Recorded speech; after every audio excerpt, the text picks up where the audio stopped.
La police espagnole appelle à la prudence. Plusieurs attaques de voitures étrangères ont été perpétrées ces derniers jours sur une autoroute en Catalogne.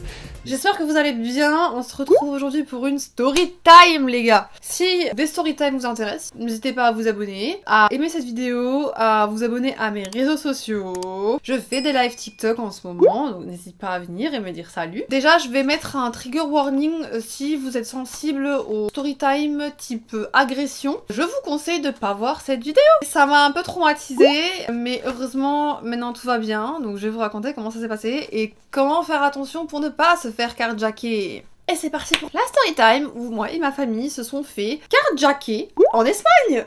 Alors, nous sommes un été en juillet août. Toute ma mif et moi, donc quand je dis toute ma mif, c'est mon grand-père, mon père, ma mère, mes deux cousines et mes deux tantes. On est partis en voiture de chez moi au Luxembourg jusqu'en Espagne. Pendant ce trajet-là, donc c'est 12 heures de voiture, on nous a agressés en voiture. Faudrait vous imaginer, à l'époque, on avait une Tourane 7 places. Donc il y avait mon père qui conduisait à gauche, à droite il y avait mon grand-père, derrière il y avait ma cousine, moi au milieu, ma mère à droite et mon autre tante derrière ou un truc comme ça, je sais plus. Il y avait les longs voyages, on remplit les voitures au max, donc il y avait la bouffe, il y avait aussi un coffre en haut où il y avait nos affaires parce que vu qu'on était dans la voiture, il fallait mettre nos affaires quelque part. Vous imaginez, voiture remplie. Mon grand-père, il était très âgé, il avait 96, non qu'est-ce que je raconte, 90, il était âgé. Donc voilà, mon père il roule pépère, nous on enchaîne souvent une journée et c'est mon père qui conduisait, il faisait des pauses, il se relayait et tout, voilà. Arrivé en Espagne, on était sur l'autoroute dans la ville de Tarragone.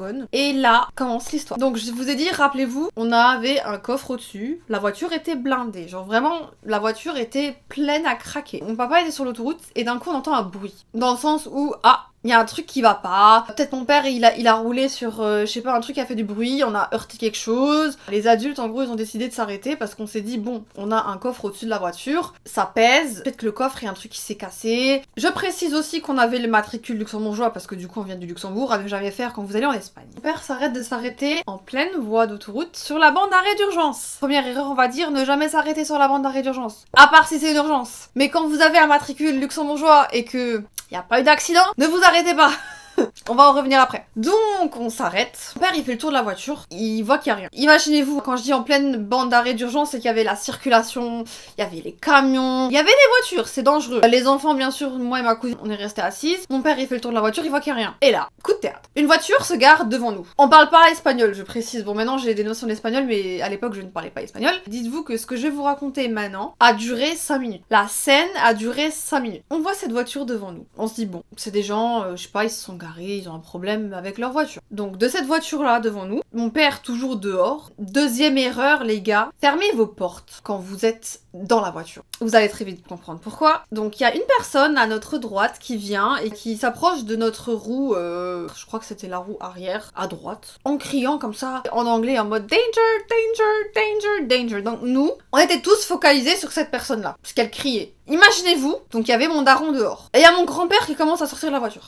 Mon grand-père, qui avait 90 ans, il parle pas espagnol, il sort de la voiture. Donc ma mère, qu'est-ce qu'elle va faire? Ma mère, elle sort de la voiture. Et elle lui dit mais rentre dans la voiture, qu'est-ce que tu fais? Et mon père était toujours là en train de discuter avec le mec, danger, danger, danger, danger. Et mon père il lui disait mais frère, y a rien. Et pendant tout ce temps-là où je suis en train de vous raconter cette scène, écoutez-moi bien, il y a un gamin de 12 ans, il m'arrivait là, qui commence à ouvrir toutes les portes des voitures. Comme ça, hop, ah, y a rien, hop, y a rien, hop.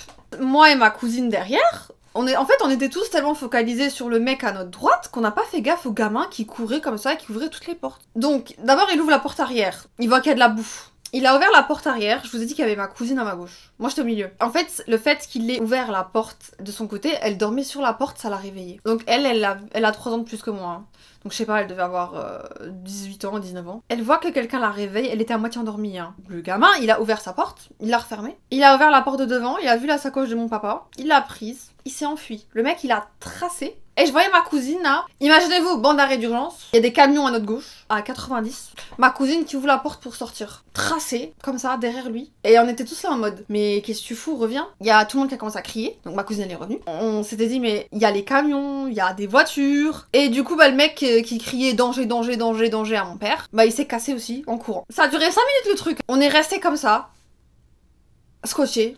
On s'est dit mais attendez, il s'est passé quoi là? Et du coup ils ont volé la sacoche de mon papa, il y avait son téléphone. Bon à l'époque on n'avait pas de smartphone, hein. C'était certes un téléphone quand même, hein. De l'argent liquide, toutes ces cartes bancaires, tous ces papiers. Heureusement il n'y avait pas mes papiers ou ceux de ma maman ou quoi que ce soit. On était tous bouche bée. Et quand on a tous repris nos esprits, on est tous rentrés dans la voiture, on a fermé la porte à clé et on a tracé au commissariat. En fait, on voulait les suivre, mais vu qu'ils connaissaient le trajet, ils sont cash allés vers une sortie et on les a plus jamais vus. Donc nous, direction commissariat, on arrive au commissariat, les enfants sont restés dans la voiture, mes parents ils sont allés, en tout cas ils ont déclaré leurs papiers volés, mon papa il a eu un papier comme quoi ses papiers ont été volés, et en fait moi, juste après cette scène, je vous jure 2 secondes après, mes parents ils se sont garés près du commissariat, je suis sortie, j'ai vomi. J'étais tellement choquée de la scène a duré 5 minutes, la sacoche de mon père était devant moi.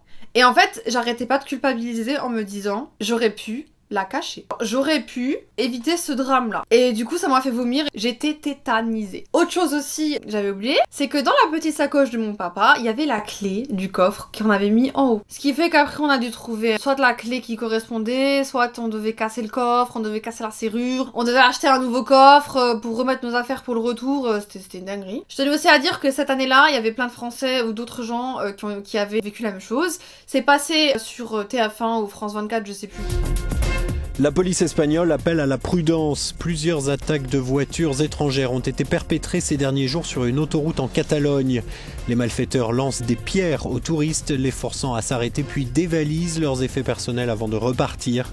La police a arrêté 11 personnes responsables de 90 vols similaires.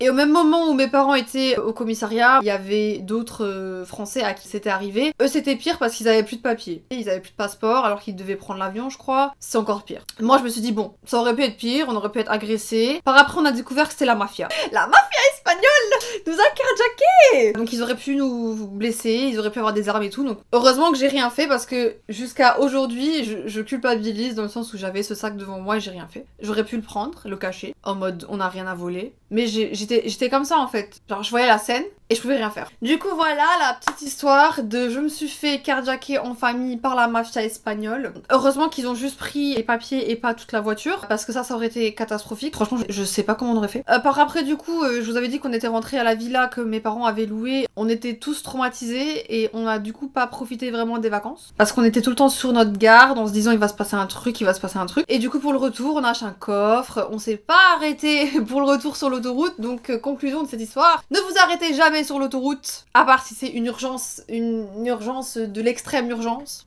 en Espagne en tout cas. Fermez vos portes de voiture à l'arrêt. On a eu des suspicions comme quoi ils nous avaient déjà détecté sur des aires de repos, les pompes à essence, vous savez quand on fait des milliers de kilomètres. On nous avait dit que peut-être qu'ils nous avaient détecté là et que de là ils nous ont suivis. Ah et j'ai oublié du coup de vous raconter, c'était quoi le bruit? Le bruit en fait qu'on a entendu c'était tout simplement une pierre que ces gens-là nous avaient jetée sur la voiture. Et qu'il n'y avait pas de problème de coffre ou de voiture. Du coup, j'espère que cette story time vous a plu, nous apprendra du coup à ne plus faire ces erreurs-là. Faites attention à vous quand vous partez en vacances et qu'on fait des road trips. Cachez bien votre argent. Ne laissez aussi pas vos sacs comme ça dans la voiture, cachez-les. Si ce genre de contenu t'intéresse, les petites story time et tout autre contenu que je fais qui est du lifestyle, n'hésite pas à t'abonner, à aimer ma vidéo, à me suivre sur mes réseaux sociaux. En ce moment, je fais des petits live TikTok par-ci par-là.